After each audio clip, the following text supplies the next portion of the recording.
워싱턴 어빙 원작의 립 밴 윙클 3부작 마지막 시간입니다.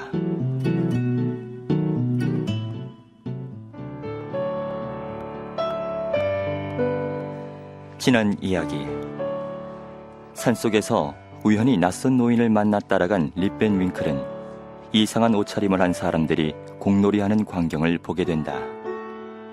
묘한 분위기에 휩싸인 그는 그만 술에 취해 잠들고 이튿날 잠에서 깨어 마을로 돌아오지만 마을은 이미 모든 것이 변해버린 후였다.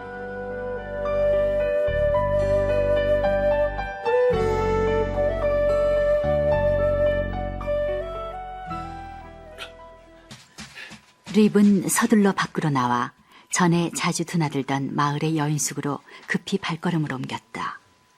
문 위에 씌어진 글자가 보였다. 조나단 드리틀의 유니온 호텔? 전에는 커다란 나무 한 그루가 있어 조용한 네덜란드식 여인숙을 그늘로 덮어주고는 했지만 이제 그 자리에는 칠을 하지 않은 높직한 장대 하나가 들어섰고 꼭대기에는 빨간 모자 같은 것이 붙어 있었다. 그 아래로 깃발이 나부꼈다. 별과 줄이 묘하게 조합된 깃발이었다. 이 모든 것이 낯설고 이해하기 어려운 사실이었다. 그러나 그는 간판에 있는 조지 왕의 얼굴은 알아볼 수 있었다. 이 아래에서 얼마나 자주 평화로운 마음으로 파이프 담배를 피웠던가. 그런데 자세히 보니 초성화마저 묘하게 변형되어 있었다. 붉은 상의가 푸른색과 황갈색의 옷으로 바뀌었고 손에는 칼이 들려 있었다. 그리고 그 아래에는 큰 글자로 워싱턴 장군이라고 씌어 있었다. 여느 때와 마찬가지로 문 근처에는 많은 사람들이 몰려 있었으나 립이 아는 사람은 단 한 명도 없었다. 한담을 하는 대신 긴 파이프로 담배를 피우던 니콜라스 베더, 낡은 신문에 나온 기사를 천천히 읽어주던 교장 선생님 벤 분멜은 어디에 갔단 말인가? 그 사람들 대신 까다롭게 생긴 깡마른 친구 하나가 주머니에 선전 전단을 가득 넣은 채 정열적인 어조로 열변을 토하고 있었다. 여러분, 시민의 권리를 찾읍시다. 공정하고 깨끗한 선거로 우리의 자유와 권리를 쟁취합시다. 그들은 의회 의원이 어떻고 벙커스 힐에서의 전투가 어떻고 76년도의 영웅들이 어떻고 하면서 짓거려대고 있었다. 그러나 어리둥절해 있는 벤 윙클에게 이런 말들은 모두 다른 나라 말같이 들렸다.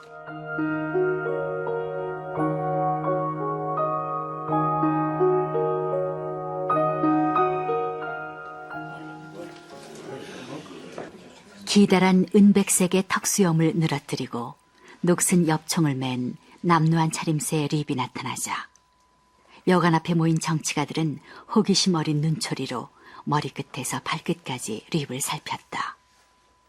열변을 토하던 사람이 다가오더니 그를 옆으로 잡아 끌면서 물었다. 당신은 어느 편에 투표할 겁니까? 예? 당신은 연방당원이 아니면 민주당원이요? 립은 여전히 얼떨떨한 표정을 지었다. 이때 유식한 척을 잘하는 거만한 노신사 하나가 군중 사이를 뚫고 벤 윙클의 앞으로 다가와 우뚝 섰다. 노신사는 마치 날카로운 눈초리로 립의 영혼까지 꿰뚫어보기라도 할 듯한 자세를 하고 엄숙한 목소리로 물었다. 무엇 때문에 당신은 총을 어깨에 메고 선거장에 왔소? 마을에서 폭동이라도 일으킬 셈이요? 여러분, 저는 이 고장 출신으로 겁이 많고 온순한 사람입니다. 국왕폐하께 충성하는 백성일 따름입니다. 국왕폐하께 축복이 있을지어다. 왕당파다! 조용! 노신사가 어렵사리 사람들을 진정시켰다. 당신은 무엇 때문에 이 고장에 왔소? 누구를 찾아온 것이오? 저는 아무도 해칠 뜻이 없습니다. 다만 이곳 여인숙 주변에 모이던 동네 사람 몇몇을 찾아왔을 뿐입니다. 그렇다면 그들이 누구요? 이름을 대보시오. 니콜라스 베더 씨는 어디 계십니까? 니콜라스 베더 씨를 찾는다고? 돌아가신 지 18년이나 돼요. 그럼 브롬더처 씨는 어디 계십니까? 더처 씨는 전쟁이 일어나자 군에 들어갔어요. 스토니 포인트를 공격할 때 전사했다는 말도 있고, 안토니 노우즈 언덕 기슭에서 폭풍우를 만나 익사했다는 말도 있어.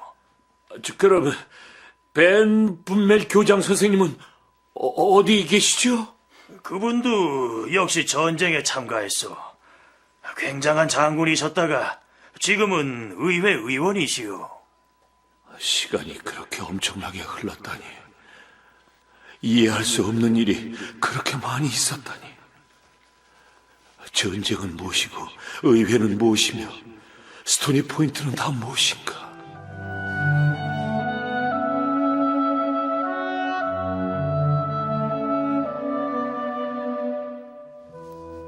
그는 친구의 소식을 더 물을 용기를 잃고 절망에 빠져 소리를 질렀다. 여러분들 가운데 립벤 윙클을 아는 분은 안 계십니까? 립벤 윙클! 알람하다. 저기 립벤 윙클이 나무에 몸을 기대고 서 있지 않소? 립이 바라보니 자기가 산으로 올라갔을 때와 똑같은 모습을 한 사나이가 서 있었다.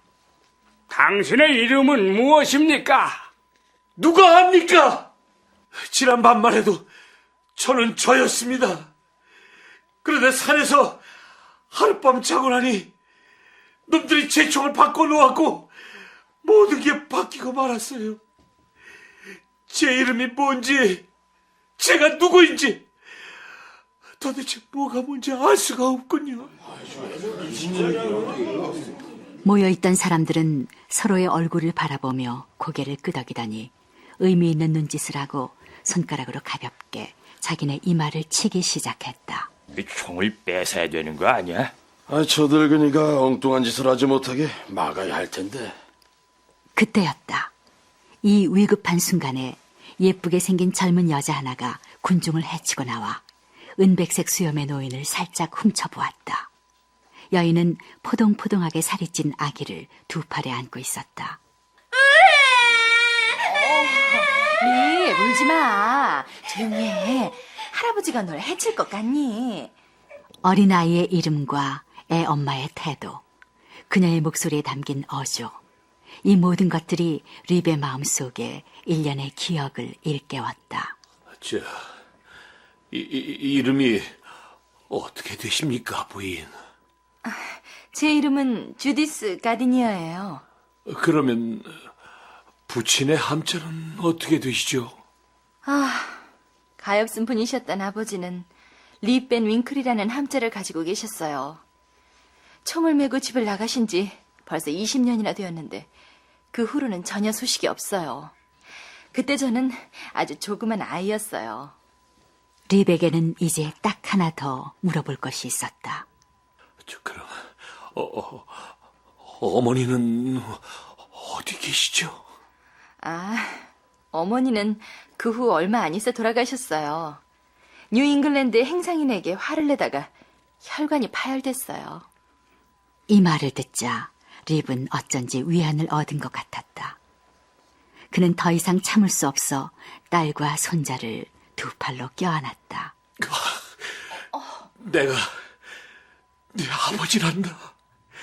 한때는 젊은 립벨 윙클이었는데 이제는 늙은 립벨 윙클이 되고 말았단다. 여기 누구 불쌍한 립벨 윙클을 아는 분은 안 계십니까? 모든 사람이 놀라 멍한 표정으로 서 있을 때 한 노파가 군중 속에서 비틀거리며 걸어 나왔다. 틀림없어요. 립벤 윙클이에요. 바로 그 사람이에요. 다시 오셔서 반갑군요. 옛 이웃 양반. 아니, 20년 동안이나 도대체 어디에 가 계셨어요?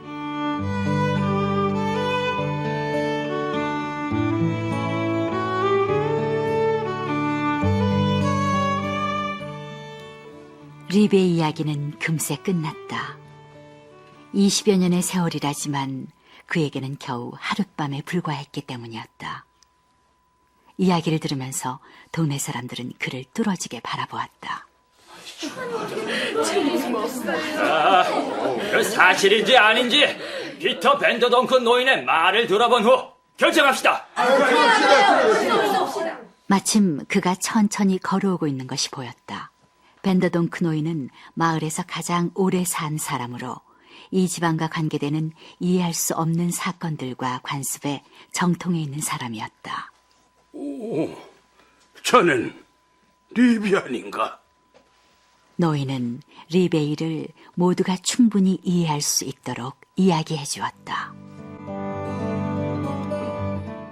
이 얘기는 향토 사학자이신 우리 가문의 손주로부터 전해들은 얘길세. 개치길 산맥에는 옛날부터 기묘한 자들이 나타났다네. 아울러 허드슨 강과 이 지방을 처음 발견한 헨드리 거디슨이 자신이 타고 왔던 탐험호의 선원들과 함께 20년마다 한 번씩 이곳에 나타나 순시를 한다네. 이런 방식으로 그들은 자신의 이름을 딴 강과 도시에 대해 보호자 역할을 한다네. 나의 선친도 전에 허드슨 일행이 네덜란드식 옷을 입고 산속 공터에서 나인핀준 놀이를 하는 걸 목격한 적이 있다고 하셨네. 또한 나도 어느 여름날 그들이 공을 굴리는 소리를 들은 적이 있네. 그 소리는 마치 천둥 소리 같았어. 이제부턴 제가 아버지를 모시고 살겠어요. 그녀의 남편은 옛날 리베 등에 올라타고는 했던 개구쟁이 가운데 하나였다. 나무에 기대 서 있던 립을 꼭 빼닮은 아들은 남의 집에 고용되어 농사일을 하고 있었다. 그는 자기 일 말고 다른 사람 일이라면 뭐든지 하는 애비와 똑같은 성질을 그대로 이어받고 있었다.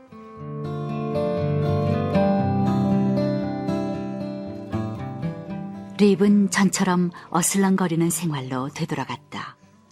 옛 친구들 가운데 많은 사람들과 만나게 되었지만 모두 세월의 풍파에 시달려 늙고 힘이 없었다. 그래서 그는 젊은 사람들과 친분을 맺었고 곧 인기 있는 사람이 되었다.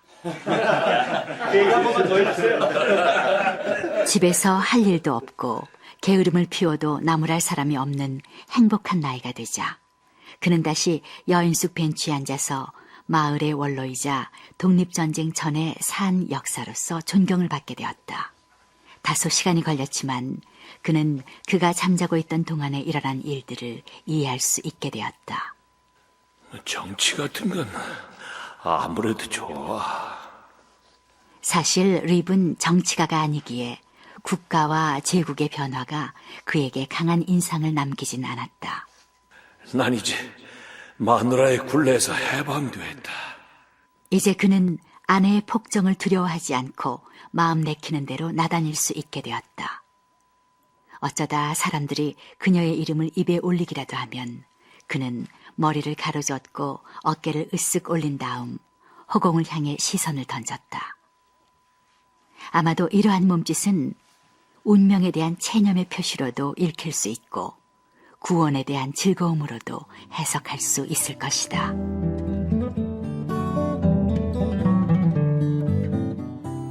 공을 한번 찾다 하면 온 산이 우릉쾅쾅 울리면서 벼락이 치는데 말이야. 그는 두리틀시의 호텔을 찾아오는 낯선 사람들에게 자신의 이야기를 들려주었다. 처음에는 이야기를 할 때마다 내용이 조금씩 달랐다. 잠에서 깨어보니 20년이 훌쩍 지나가 버린 게야. 마침내 립의 이야기는 하나로 굳어져서 이 고장 사람들은 남녀노소를 불문하고 그 이야기를 외우지 않는 사람이 없게 되었다. 아무리 생각해도 이 얘기는 거짓말 같아요. 맞아. 머리가 이상해진 게 분명해. 그러나 나이가 많은 네덜란드계 주민들은 모두 이 이야기를 신뢰하고 있었다. 오늘날까지도 그들은 여름날 오후 캐치킬 산맥 근방에서 천둥 소리가 들려오면 이렇게 말하는 것이었다. 그 핸드릭 허드선과 그의 선원들이 모여서 나인핀즈 놀이를 하는 모양이구만. 그리고 이 일대에서 마누라에게 괴롭힘을 당하는 남편들은 삶의 무게가 무겁게 짓누를 때면 류벤 윙클처럼 괴로운 생각을 잊게 하는 술을 한 모금 마실 수 있었으면 하는 소망을 갖고 있었다.